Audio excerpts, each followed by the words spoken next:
we're going to tell you when to join in. Following Jill and Martin. Are you ready?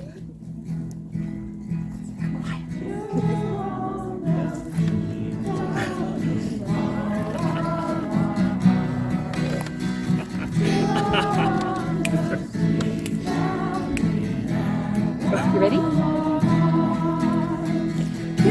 Huronda's deep down in all of our hearts. Huronda's deep down in all of our hearts. Camp is love. Camp is love. Camp is love. Camp is love.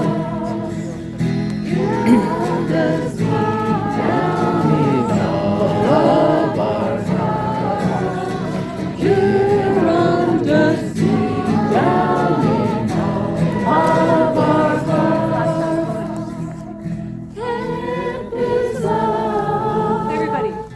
Camp is love. Camp is love. Camp is love.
Just a little history of our love of camp.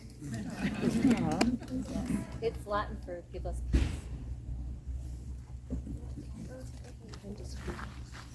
I'm sorry, Latin for what? Someone just Give relax. us peace.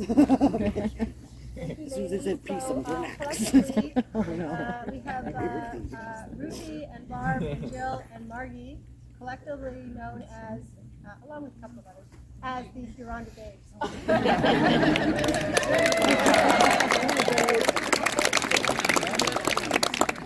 Just to clarify, Ian and Bill are not part of that. Okay, so next up, we have a special treat from our most magnificent storyteller, Miss Marta Morgan.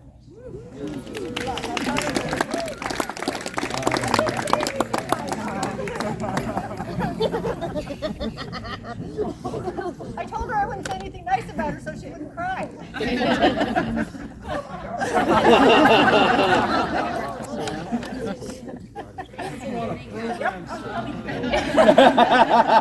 Second generation. Okay. We got you. Right, we got you. Okay, maybe we should just have one big collective cry for a minute. 1, 2, 3. Yeah. Can you tell us what? Some paper towel for my snot. Okay. It's been 17 years since I last told this story, so if I fluff it up a little bit, don't worry, I'll get back on track. Once upon a time, a very, very, very long time ago, before even our grandparents were born, there was a little town called Little. And Little Town was very, very small. But in this town, it was a really wonderful community, much like this community, where everybody loved each other so much and couldn't wait to spend time together, just like us. In this community, there was a brother and sister. The brother's name was Spencer, and the sister's name was Sammy. And they were so tight, and everybody loved them. And they were both very talented. Sammy traveled the world in her canoe, a worldwide canoe trip. She was a famous woman in the newspaper, pictures everywhere, and Spencer was a famous and top-notch fencer. And those two were really popular in town. So they decided, let's go through town and say hi to all of our friends. But what's special about Little Town is that over the centuries, somehow in their DNA changed, and they started to be born with little skin pouches on the side of their leg. And inside the little skin pouch, they would reach down into their pouch and pull out this soft, warm, fuzzy little thing. And when they pulled it out, automatically their heart swelled, and they just felt so warm and fuzzy inside. So when they'd be walking along the street, as Spencer and Sammy were going into town, they'd see their favorite teacher from grade 1.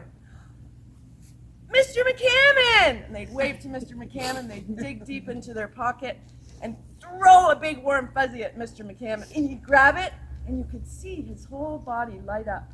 A big smile. You could almost see his heart pumping out of his chest because it just made him feel so fantastic. So as they went through town, they were throwing warm fuzzies everywhere they went. And it felt so good to make other people feel so good. So they're walking along, they decide to go to the park. Walking to the park together. And there they are. They land at the park. Spencer's practicing his magical thing that he does. And Sammy carries her paddle everywhere. So there they were at the park, and suddenly Spencer spotted something. He said, Sammy, what is that? And she looked, and they see this tiny little black ball, like a little black speck, closer to the horizon. And they're like, oh, we don't know what that is. And as it got closer and closer and closer, it got bigger and bigger and bigger, this little black spot. And as it came really close, they realized it was a stranger. So Spencer said, oh, we'll take care of this, Sammy. So he pulled out his foil, and he's on guard and ready to fight this beast and guard the town. And Sammy grabbed her paddle. Yeah, let's get this guy.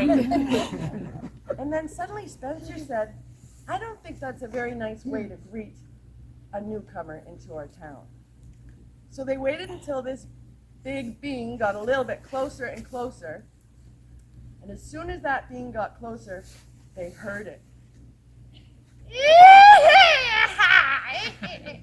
I can't do that witchy laugh anymore. But it was the biggest, loudest witchy laugh you ever did hear. It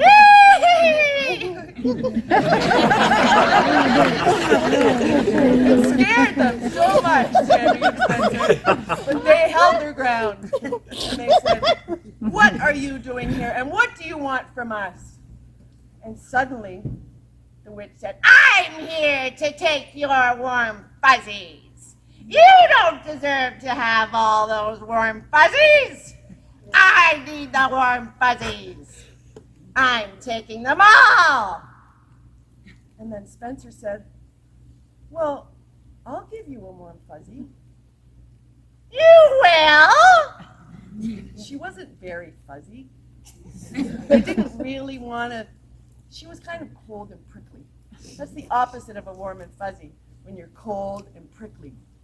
And she was a little cold and prickly, but they really wanted to make her feel included, even though she didn't seem all that kind. So suddenly, Spencer dug deep into his pocket, and he whipped one right at her. And she stood there, and suddenly something changed. Her arms relaxed, her face relaxed, her voice was less Eerie. She started to talk a little bit like a normal person. And then Sammy dug into her pocket, and both Sammy and Spencer at the same time started whipping these warm fuzzies, and she was like, and then she fell onto the ground, which I'm not good at showing. On the ground, suddenly her skin changed color. She got a little bit more pink in her face and her arms and her legs. And then she stood up. She turned into this beautiful woman with a soft, lovely British voice. And she just loved everything. Suddenly, she's like, oh my God, I had no idea what these felt like, these warm fuzzies. This is what I've been missing my whole life. And then Sammy said, well, do you not have warm fuzzies where you come from? She said, no, we have no warm fuzzies. What happens is when you're ugly and a little bit mean, people want to stay away from you. So thank you for allowing me and showing me what this feeling is like, because I felt nothing like this my whole life. I've been hated and teased, and it's been awful my whole life, but right now I just feel so lovely. Thank you.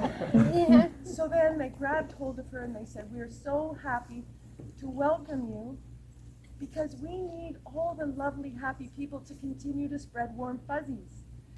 Now, the witch didn't have a little pouch, but she did suddenly have a big heart. So when they brought her back into town, she was so excited to be part of this lovely community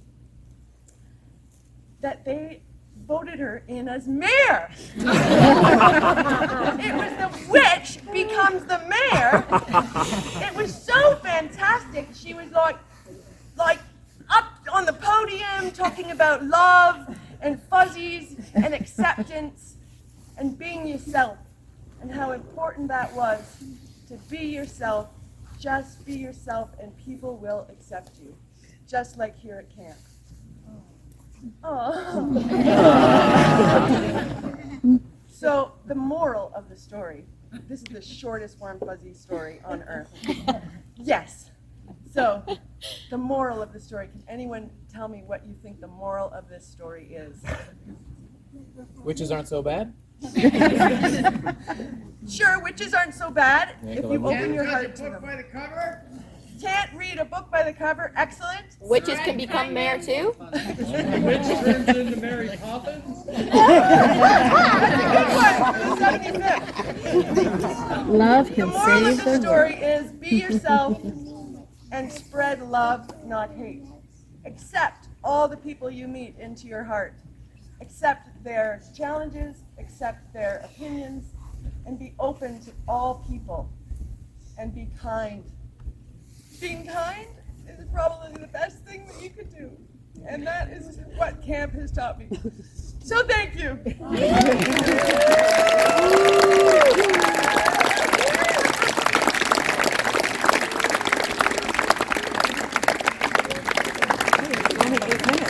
That was unbelievable. Everybody turn to the person next to you and give them a warm fuzzy. However you think a warm fuzzy is.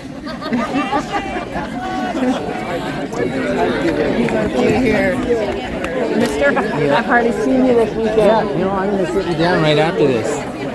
What are we going to do? Have you here? No. Hey, nice glasses.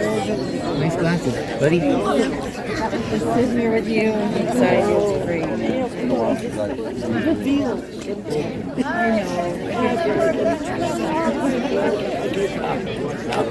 Okay, once again,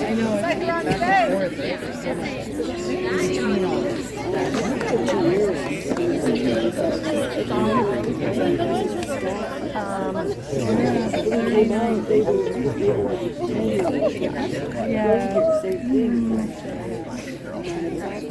are they mostly? So you have your singing out here.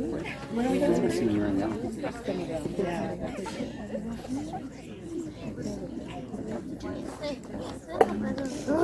No, we're not. She goes walked in through the forest.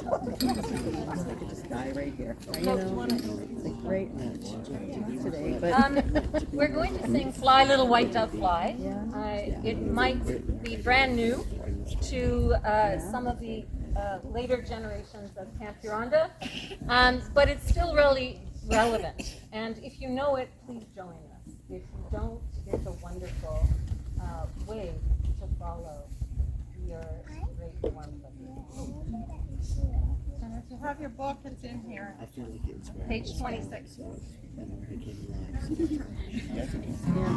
What is it in your hymn book?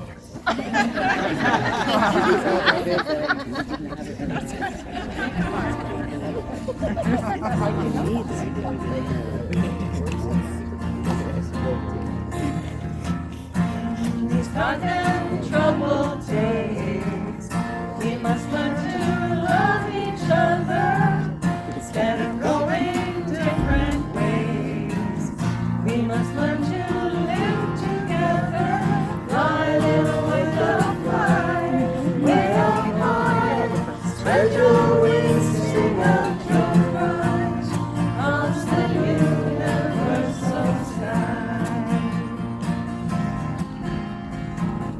If we love the human race, it should be our aspiration.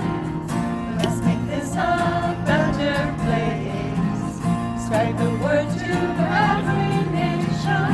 Fly, little white dove, fly, way up high. Spread your wings, sing out your cry across the universal sky.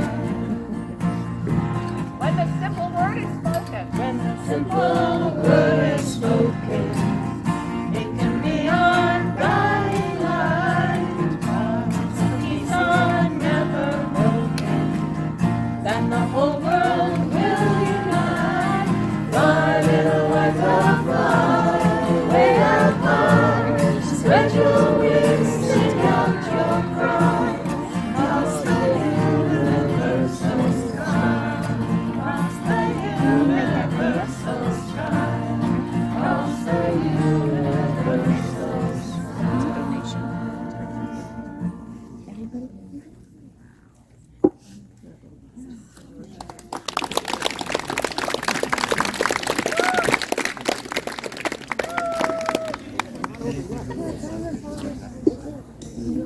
So, as I said when we just started here, is it part of like what this moment in time is about? Is allowing us the opportunity to reflect a little bit on this, and here to help us do that a little bit more is Margie Lawrence. I want to do the genuflect. I'm told not to go rogue. Hi, everyone. My name is Margie, and I was one of the early birds. I love that. I was calling us vintage, but I like the early bird description better. So I was here from '72 till for about 5 years, and then couldn't get enough of camp and would come back when I had a full-time job for my holidays. And instead of doing program, I would volunteer and have a cabin group, for 2 weeks for a couple of years. And let me tell you, it was harder having the cabin group than it was doing program. When I got older, I'm like, anyway. So doing program, for some reason, I always loved Sunday mornings, because Sunday mornings you would have a whole week with your new camp, either A, B, C, or D, and in that time, magical things, as we all know, would happen. The whole camp of that period would become one, and even if it was just within the first week, then came, we called it chapel. I'm not sure, what do you call it now? It's Sunday morning reflection time. Okay, if you don't mind, I'm going to call it chapel. Camp Chronicles. Okay, I'll change. All right. So Camp Chronicles was one of my favorite times because we would all, go to the chapel chronicle area, and we would sit quietly, and that would be our time to reflect. It was not a program time. It was a time just to be with one another, to be in each other's company, and to reflect. And the person who led us usually in our reflection was always Uncle Don. And I can't tell you enough, all of those who have had the privilege of being in Uncle Don's company and under his tutorship and his leadership, I can't tell you enough how that man influenced me. And usually sometime during the reflection, Uncle Don would get up and he would speak, and he would share something very, very simple but very profound. And whatever he said, we would all just be in the quiet together. It was magical. I have a lot of hair on my arms, and it's all sticking up right now, just thinking about that. And so when I think back on what makes a good camp, of course it's love, it's giving out warm fuzzies, but to me it all starts with excellent, here's my list, stellar, S-T-E-L-L-A-R, leadership. And Camp Huronda began with stellar leadership from Uncle Don. And I am thinking now on how he has influenced my life. He was a friend, he was my boss, he was a mentor, he was a father, he was an uncle, he was a camp director, he was a father to, and an uncle, and a lead man in many of our lives for whenever we met him onward. And his gift to me, I still carry it close to my heart, and I think it was his influence that influenced me to go into the field of recreation, that influenced me to go into running many day camps in my work for 32 years. And it was his guidance and his leadership that I will always cherish very, very deeply. And I thank him. Thank you, Uncle Don. Thank you, Auntie Jane. Auntie Jane, behind every one successful person tends to be another successful person who is working alongside of the team. It's a lot of times many successful people, but I also give tribute to Auntie Jane for her delightfulness, for her love, for her compassion, for her wit, for her coming over for a cup of tea and just chilling with her. She absolutely also was a delight. So I just had to pay tribute to my Uncle Don, to your Uncle Don, to everyone's Uncle Don, because he started it here. And it was his energy and his wisdom and his insights that filtered, like the ripple effect, filtered. And we all got a little bit from the ripple, from him. And when I've been talking to people throughout this whole weekend, many people I don't know, and many people I do know, it blows me away how much we have been influenced by being here at camp. It has changed our lives for the better. And I was just talking to Jason. I had never met Jason before.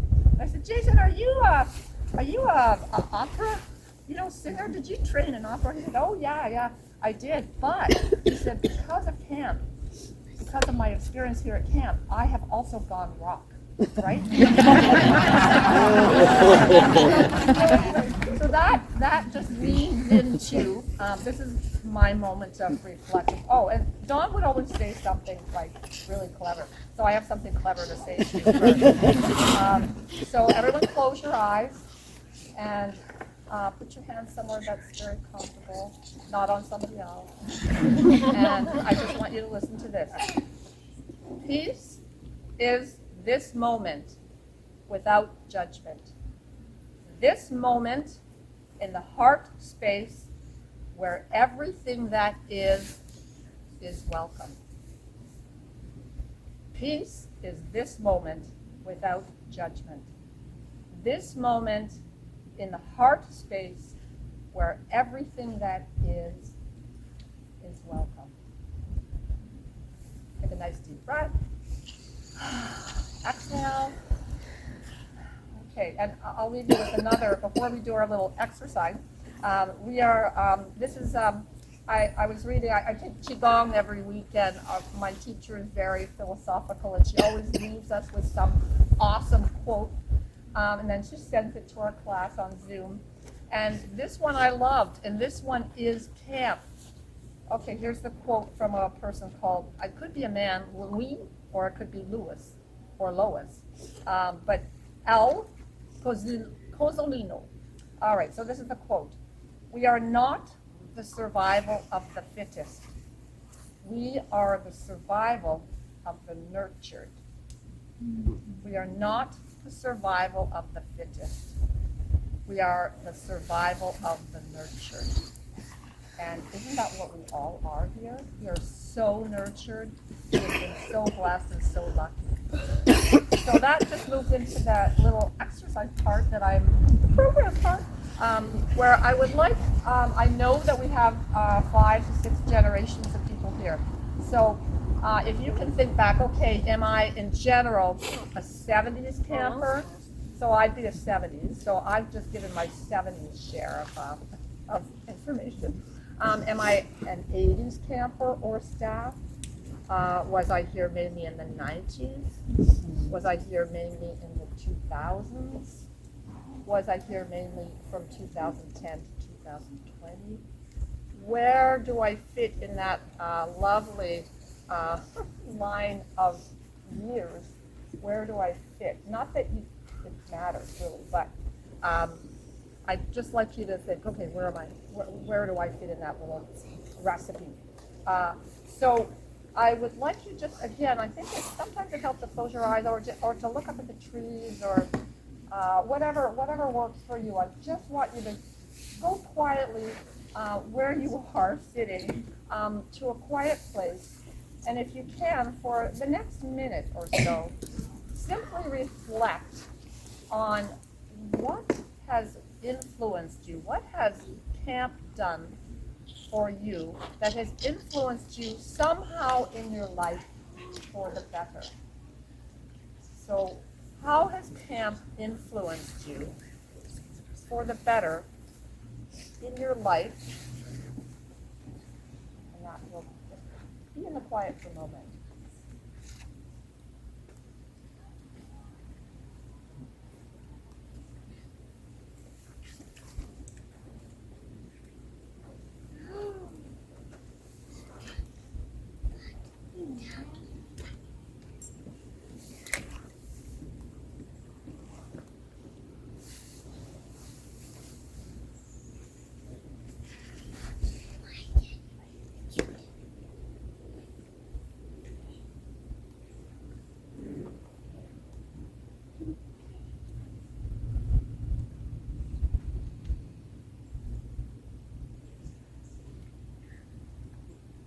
I know everybody looks so comfortable. I just did a reel around the room very quietly and a reel around the room back. The room.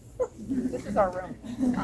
The space back, and I wish you could all see yourself. Everyone has got your eyes closed, and most of you have this most gentle, relaxed look on your mouth. Either it's in a smile, or it's in a contemplative expression. Everyone looks totally relaxed and at ease, which is really, really beautiful. So now that you've had this moment, and I'm sure we could go on, and we could have had another 10 minutes because there's so much to feel blessed for, and there's so much to be thankful for. And there's so many little things that you go, oh, I forgot that. Like I had no idea. I ran into Shelley the first time I got here. Shelley said, Margie, I've been wanting to talk to you. I've been wanting to tell you that it was you and Jim Burgess who influenced me to come to camp. And I'm like, what? And she said, I was at Sick kids, I was diagnosed with diabetes. You and Jim came, and Shelley, I don't know, what was the song that I said? You taught us in my castle on the River Nile. And less than 2 months later, I was at camp.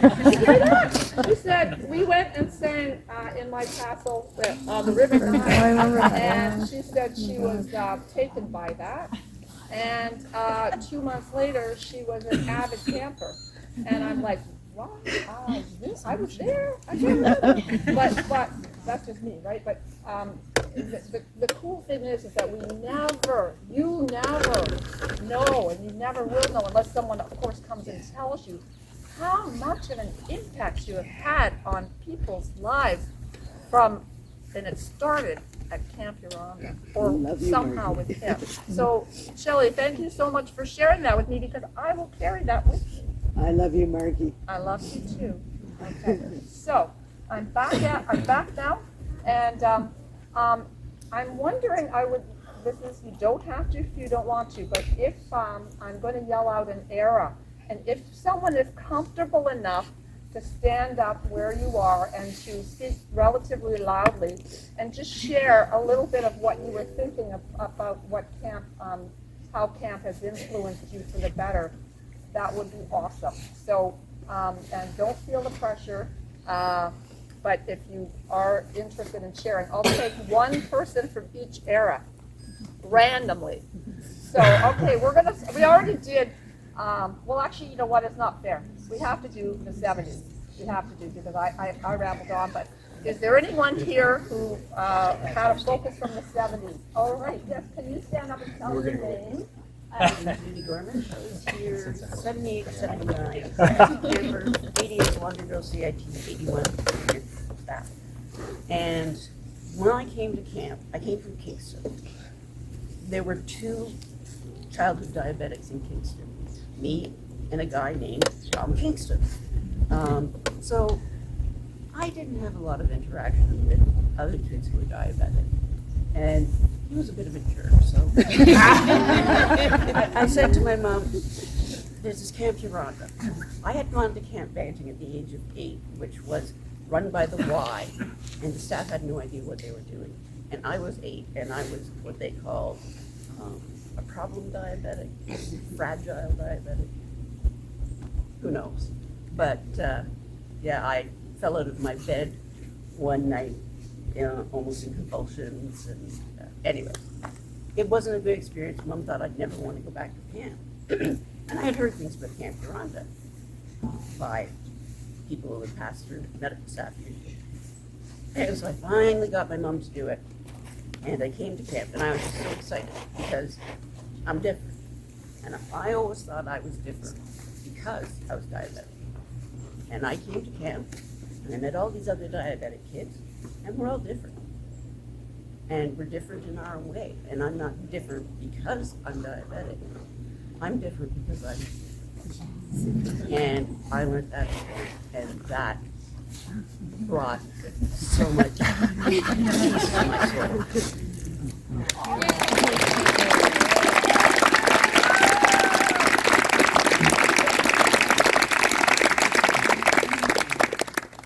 Okay, the hairs in the arms, yep, they're up there. Thank you, Judy. That was awesome. That was in the 70s. So, all right, good. We're going to move to the 80s. Was there anybody from the 80s who would like to share their? I know some people were in the 70s and the 80s. Oh, I'll go for 80s. All right, come on, stand up. What's your name? Hi, I'm Bonnie McKee, and one of my best friends in the world, Joanne Bork, was not my best friend at camp. I was Sherry's best friend, and she was Ruthie's best friend. But we met at camp, and then as we got older, Sherry turned out to be kind of weird. Ruthie turned out to be kind of Ruthie. Not at all. And Joanne and I became sisters from another mother. And we've been wacky and wild and wonderful. Like we even, once the reunion started, it was like, "Are you going? I'm not going if you're not going. Are you going?" Yeah. So thank you, Camp Huronda. You guys made it awesome. And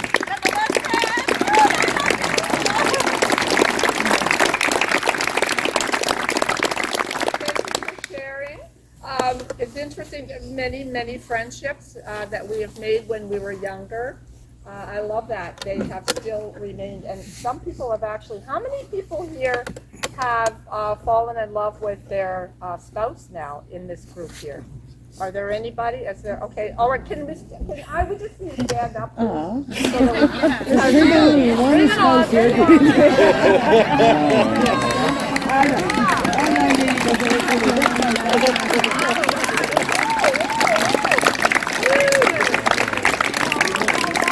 I saw you guys walk in, Sean. That was nice. That was beautiful. So look at that. Think of the friendships and the love ships that have been created. It's fantastic. Margie, it's continued not only here, but there are couples here that now are bringing their children. I've heard that actually. I know And those children are bringing their children. Ruthie's, this is the third generation. Ruthie has a nephew who has a son who just came to camp. He's 8 for the first time, and he loved it. He was here. Camp. Yeah, I just have to add something. This is a continuum of old and new. So I asked him, I said, "How did you like camp?" He goes, "I loved it." I said, "What did you like best about it, Everett?" And he said, "Archery, because I got a bullseye." And I went, "Wow, that was my favorite thing when I went to camp before BD, before diabetic days, and when I was just a little kid." And then he said the next favorite thing was biking. I went, "Biking? Biking? I bike in my life, but I can't imagine like how you would do that at camp." So I still have to ask him that, but it was really awesome to hear. And his mother's sister also has type 1, and she came, I think, 80s, 90s. And so it was Rebecca Oliver, in case any of you have ever heard of her. She just came as a camper. But I thought that's such a neat continuum because it goes on, it will go on with the same feel, with just that this was such a great place. So yeah, that's my little connection story. Thank you, Ruthie. Thank you. Beautiful life. So we've done 1970s, 1980s. Now we're moving very quickly to the 1990s. Do we have a 1990s camper or staff who is comfortable to share something with us? I know. Okay, yes, sir. Your name is? My name's Jay Gilbert. I was known as Gilby for a long time. Still known as Gilby, for sure. Really, like as a camper, it's just the most fun place to be. Like whether it was going on the Fruit Loop or seeing the intros in the dining hall, because there was always something unexpected, which I later learned was incredibly different about this place as I met other people who were at other camps. Like programming here was exceptionally different, and it was outstanding. It was a very fun place to be as a camper, but as a staff is where the real life stuff came. Just the teams working hard and like learning that working hard is good. Just making the friendships. Thank you.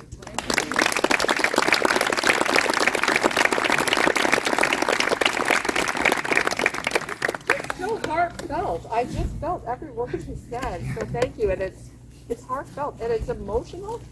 And that is so good. Isn't it awesome to be able to be so emotional and teary? That is awesome. Because we know we're alive when we're teary. We know it. We're right? Okay. It's safe here. We're among friends. We're in a beautiful safety net, surrounded by gorgeous trees and waters and earth and warm fuzzies. Okay, so we've hit 1990s. Now we're moving to the 2000s to the 2010s. So do we have anyone from the 2000s? Over here. Wow. Please, yes, say your name. Hello, everybody. My name is Liam Cunningham. I was a camper here from 2004 to 2011, 2012, and then a staff member for several years after that. I think there weren't a ton of things that I did for fun as a child outside of playing hockey. I was a hockey player sort of through and through, and as we've seen in the news lately, what can come with that is a culture that's not super positive a lot, and very male dominated. And what I got from camp, what I've taken away from it, both as a camper and as a staff member, is the importance of having really, really good female role models, especially for boys and young men who maybe have trouble with authority and have been surrounded by people who are the exact same as them for years. So there are a lot of women that are still here today. Lauren is one of them, and Christina Bonner, who you've heard of, but all my female people that I worked with, like these two and other women that I ran into while I was young and while I was older, that really that changed my course for the better. And I think a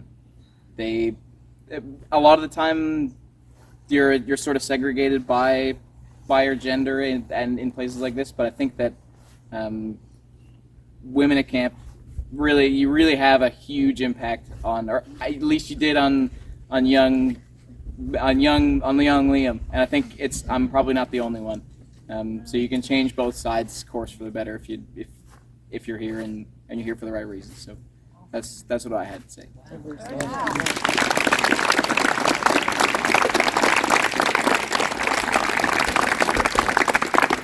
That is such a new dimension to me. I would never have thought of that. So that's really enlightening to hear. So thank you for sharing that.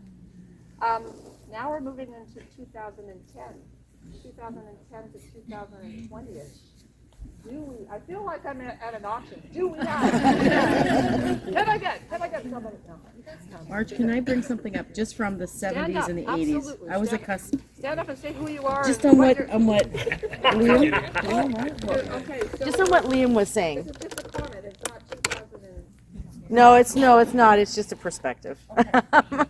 But hearing you say that is amazing because as a woman, a young girl coming here, the empowerment that had, I think, for most of us in a world where it was male dominant, it's good to see it coming to light. Like it's amazing because that's what camp did for me. It really made me feel independent. It empowered you. It empowered me. Yeah. We grew up to be what hopefully helped Liam. Yeah, exactly, right? Awesome. Thank you for sharing. We weren't taught to be that. We weren't. No, Stand we up. weren't. Oh, my name's Alita. I was here for 2 years and loved it, obviously, and that was my word, empowerment. Yeah, just that. Went through life feeling empowered and rooted at the same time. Yeah, I love that. absolutely. Yeah, so rooted and empowered. Yeah. So that's interesting. That's your word, and I'm really, really grateful for you to say that. Yeah. Because it means a lot. And yeah, that's wonderful. Thank you, Rita. Yeah, I love that. I like the word rooted, because if we're rooted, we can do, you gotta be rooted. Right? I heard Jill go, she's laughing because I'm usually always like up about here. And I'm saying, you gotta be rooted, guys.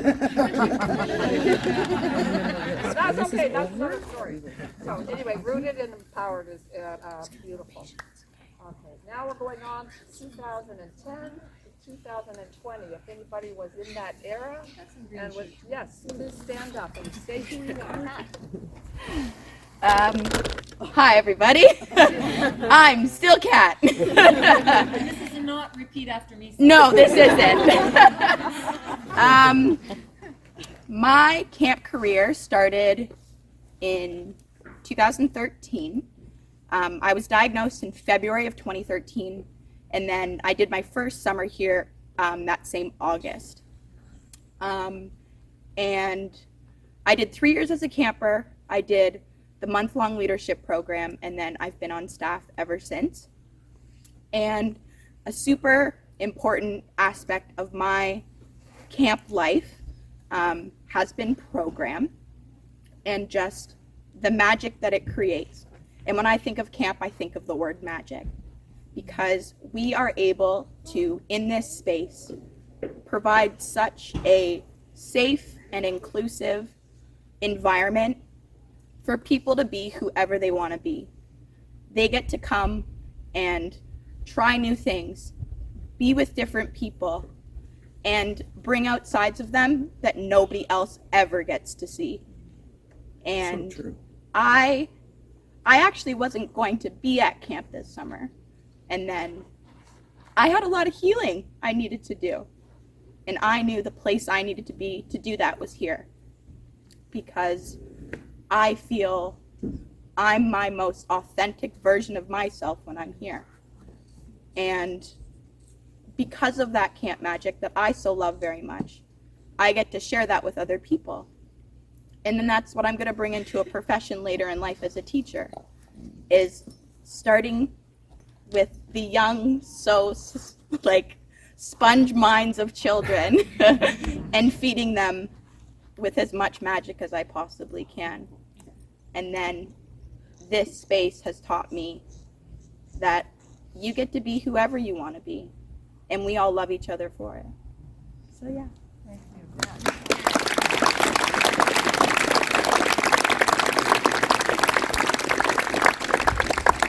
Back in the early years, we would have said,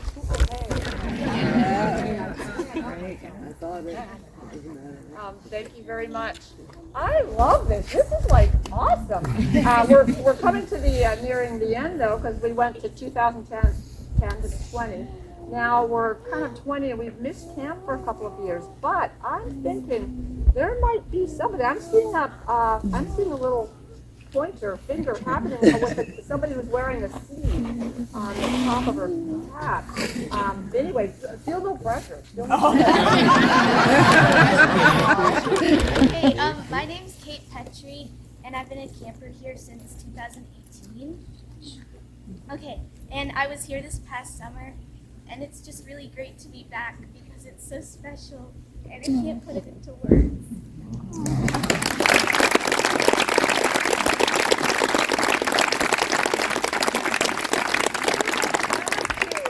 Guess what, right? We know. Yeah. We know. Beautiful. Now, is there anybody else who would like to share? Yes. All right. We have a little Eric. Come on.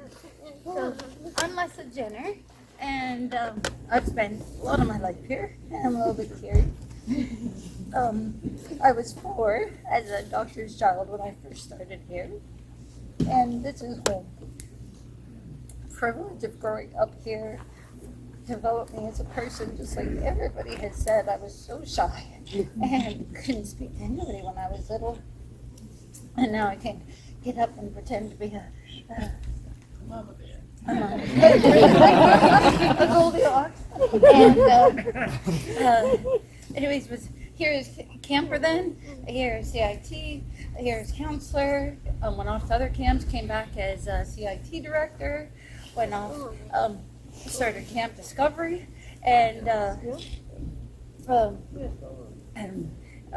Camp Discovery for a number of years, and came back up here with my own children because it was so awesome, and was assistant director for 3 years, and to give my kids as well the most incredible experience of being at camp too. And I finished in 2011, and missed camp so much I had to become diabetic.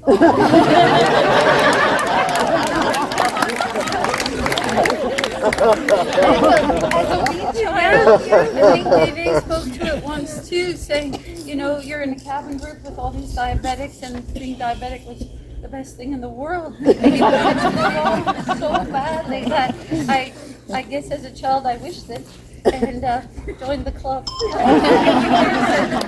So, anyways, I love you guys. This is home for all of us, and a place we can always come back to. So I love you guys.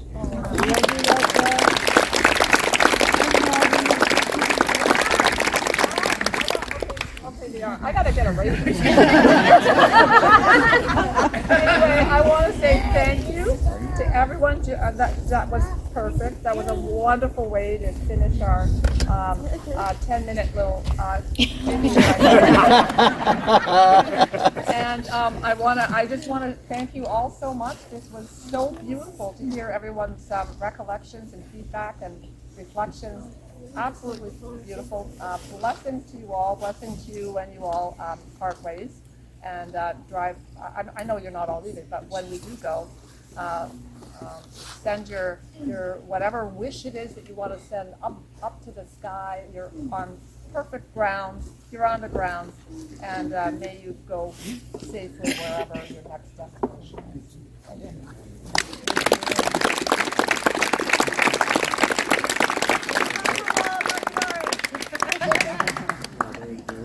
Okay, we're almost done, but we have a special treat. We have a song from two beautiful voices. Rebecca and Bronwyn. Yeah, you're hiding. We're not so sure they're very beautiful.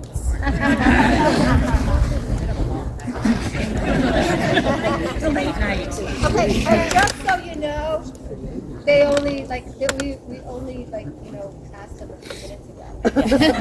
No Yeah. preparation. No preparation, The lyrics are on nothing, which is again how camp works. Yeah, I was gonna say, is that a camp thing? I have to hold it up here though. Is there somebody who would like to play with us? The rose. As long as it's not too high, it was a late night. Very late. While you're figuring that out, I just wanted to say one thing. No, I can't sing. I'm not going to try anything. But I came here in the summer of 1990. I was hired by the wonderful Heather Anderson, along with my, I didn't know it then, best friend for life, Allison Miller, as the two non-diabetic staff that summer. And I had watched my sister get to come to camp for years because she was diabetic and I wasn't. So I missed out and I had to work here. And I met Allie, and then fast forward through life and we have kids and we're still close, and she has a daughter, a beautiful daughter, Kate, who you just heard from, who is diabetic. And then my beautiful little Emily is also diabetic. The irony is not missed on either of us, but I think we drank something or something in the air while we were here. And when Em was diagnosed, amidst the lots of feelings and knowing that we could do this because of our experience here and because of the people we met, the one thing that kind of came into my mind was that she gets to come to camp. So she's waiting. She's 5.5, so she's got a little bit of time, but she can't wait to come. So there we go. All right. Story. Well, we're all Here we go. Here we go. Here we go. I don't know what All right. we're doing. Sing apparently. Sing, yeah. I've lost my words. There they are. That's okay. We'll just keep singing. We'll just keep singing. We're good. Here we go.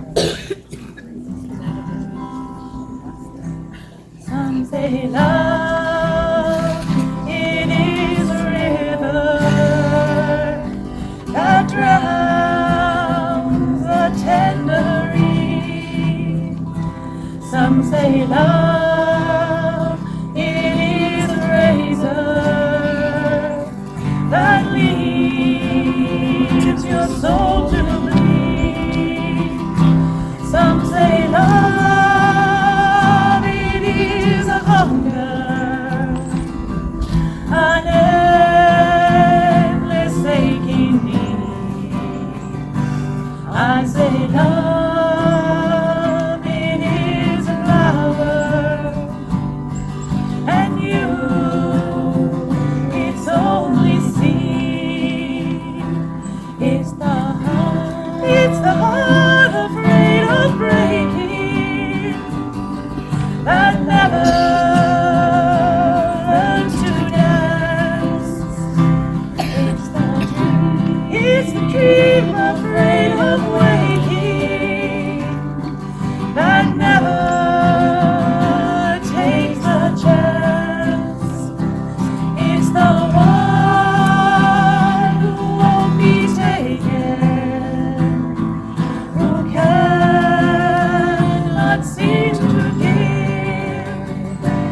and the soul afraid of dying, that never learns to live.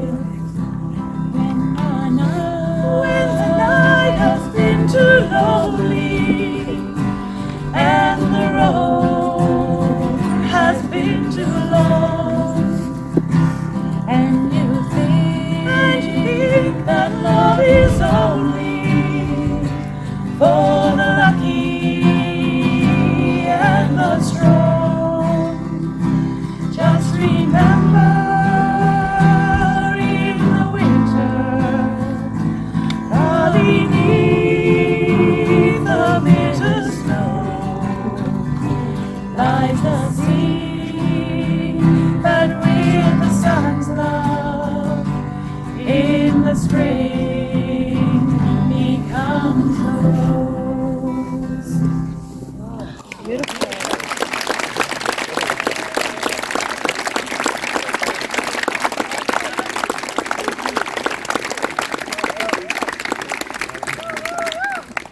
There's a reason I wear sunglasses.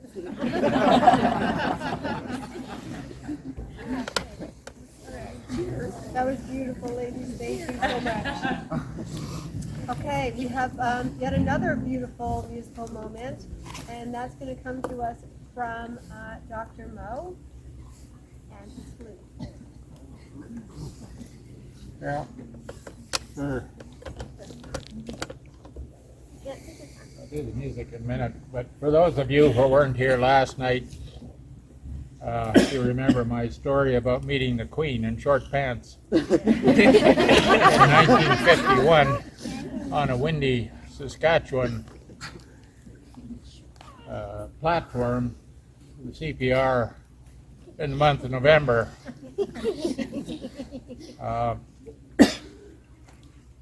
Well, finally in 1956, I went through puberty. Became a counselor at Camp Easter Seal. And if you recall, back in the early 50s, we still had polio, and a lot of our campers were 6 and 7 years old who were paralyzed from the waist down. So they were in wheelchairs at camp. And it was the saltwater lake, Lake Manitou. And when they went swimming in the heated chalet pool there, they would float. And we didn't have to do a heck of a lot to look after them as counselors, just make sure the right end was up. At the end of the summer, they tagged on a diabetic camp for 10 days. And it was like a breath of fresh air, because you didn't have to wheel these kids up and down the slopes at camp at Manitou Beach. You just turned them loose, because they were running all over the property, having a great time. So that was 56, and as a counselor they said, "You're giving a sermon tomorrow, it's Sunday." So I did chapel service, and I think I'll use that talk to bridge into Camp Huronda in 1971, when we came back with our family from San Francisco, where we'd been training. And the trees then were about a fifth of the size of what they are now. Keith can keep me honest on the details of growth, but beside the kitchen entrance there was a scrubby little red pine, same kind as these tall ones here. It was about 8 feet tall, so it was sort of like the Harfoots, the little campers that were coming in there. They were aged, I believe, 7. I don't think we took any 6-year-olds in, but they were pretty scruffy looking little kids, and the insulin at the time didn't agree with them that much. But anyway, this little tree, which is still over there, has continued to flourish and nourish with whatever fluids are put upon it. And I was here as camp doctor with the family all those years. And I had the privilege of working with Dr. Stiller in London at University Hospital in the 80s when cyclosporin was discovered. And they were placed on kidney transplant patients to preserve kidney function following transplantation. But there was another group where they tried it on diabetic rats, and they got a remission of their diabetes. The rats did. And we had in 82 or 83 at least one camper here who had been diagnosed out in Manitoba and had come to Ontario for treatment. And we had her on cyclosporin, and we got her up to camp, and she was off insulin here at camp for the whole camp period. Unfortunately, as with the other children, the cyclosporin was too hard on their kidneys. We were able to maintain some of them off insulin for up to 9 months, including a few RCAF pilots. And some of them were able to go back flying again, as long as they kept their sugar testing up. Anyway, that didn't last. The kidney function failed. We had to go off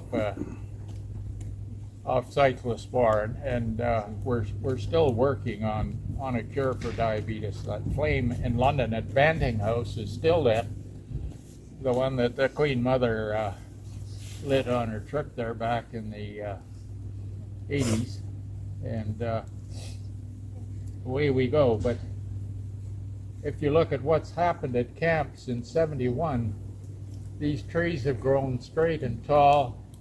And if we liken that one little scrubby hardfoot tree next to the dining room, you go and have a look at that. And it's like diabetes.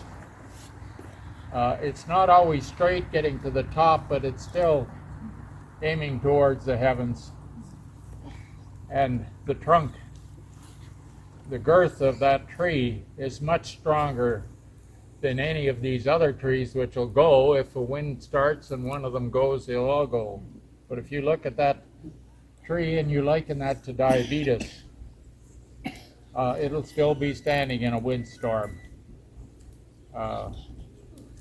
And I liken that to our experience at Huronda and Huronda Strong. So I'd like to finish with the flute piece that Barack Obama did. He sung it at one of the funerals for the massacred black people at one of the churches. And it's Amazing Grace. I don't have the hymn book of the Anglican Church here, otherwise we could all sing it together, but it's a good song.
Dr. Mo. That was absolutely beautiful.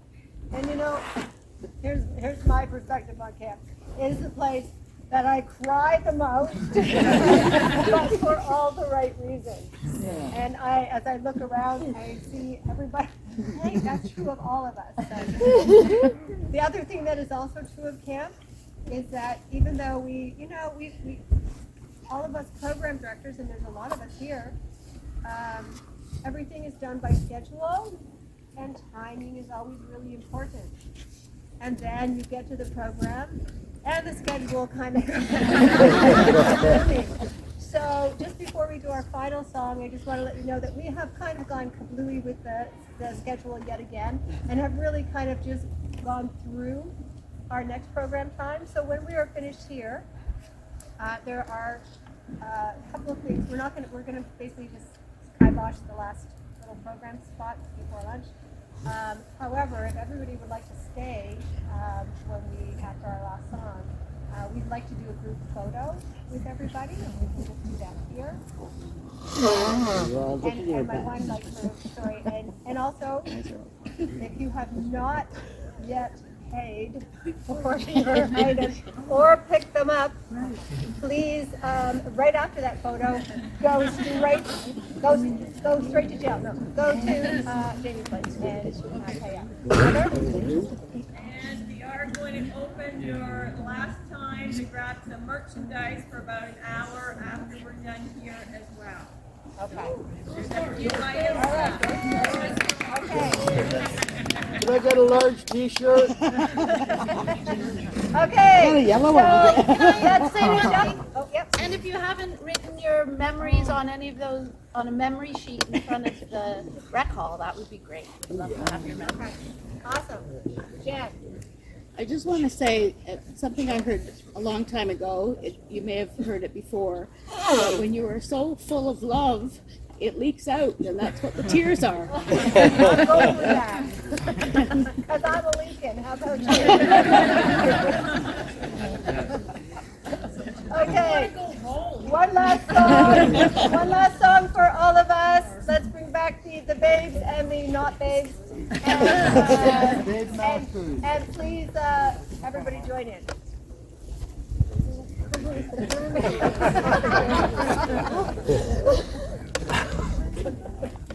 I'd just like to say we're going to sing one last song.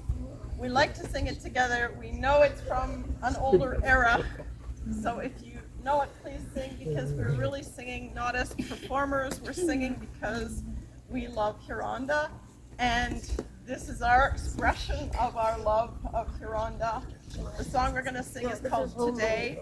The last line in the chorus is, ere I forget all the joy that is mine today. So we offer this to you with love. If we can sing, there will be people. You guys are just trying to make everybody bawl and cry. We just want to sell Kleenex at the merch. Yeah.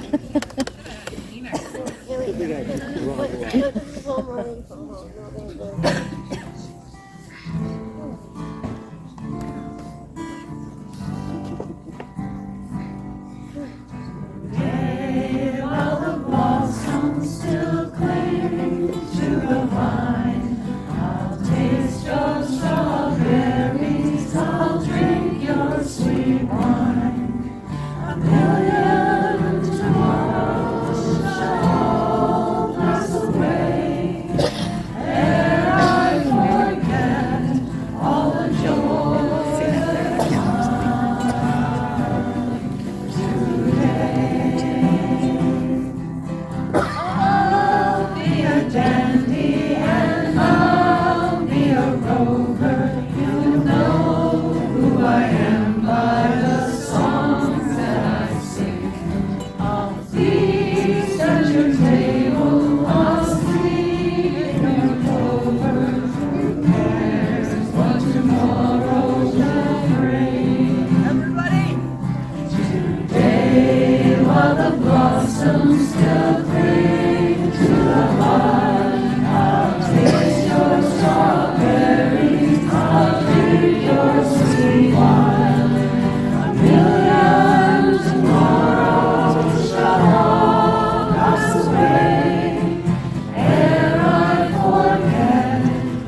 this winter to spring. Today is my moment, right now is my story. I'll laugh and I'll cry and I'll sing. Everybody! Today while the blossoms still cling to the vine, I'll taste those strawberries, I'll drink your sweet wine. Till tomorrow shall all pass away, ere I forget all the joys that are mine today.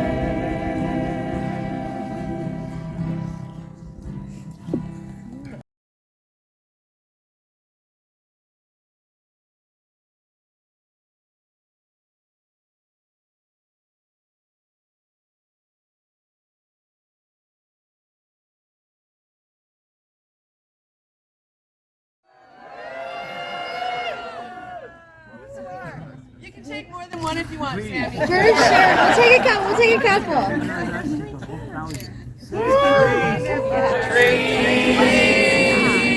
Squish it and bet your tree. I'll say, Huronda loves. First floor. There you go.